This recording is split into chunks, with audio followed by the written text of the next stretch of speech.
Our self-help guy, Willie Jolley, is back with us with ideas on how to reduce your stress.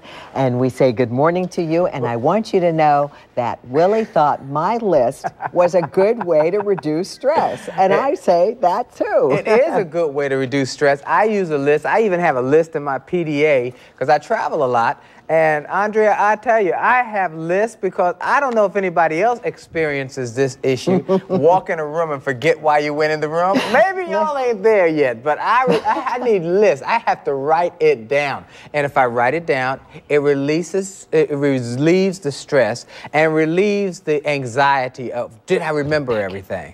So I think that's powerful, and I think that's a good idea. Okay, thank you very much. I feel less stressful now that you've okayed it.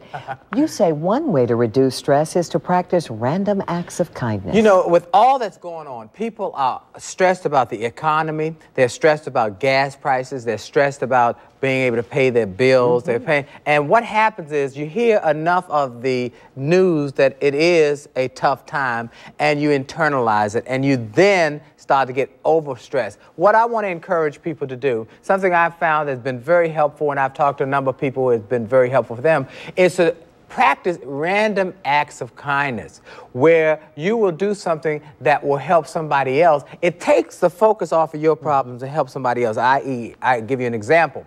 You're seeing the ticket lady walking up to a number of cars, and a couple of those cars don't have, they've expired. They've expired. Take a nickel, put it in. A dime, put it in, and just help that person. Now, it might not be like a big deal. You're not a lot of money, but it's a little thing, and you'll feel better because you helped somebody else. Another example, one day I was in the 7-Eleven, and I was getting a cup of coffee, and a lady behind me was fooling with her and stressing over paying for her cup. I said, my treat today. She said, what do I owe you? I said, pass it on.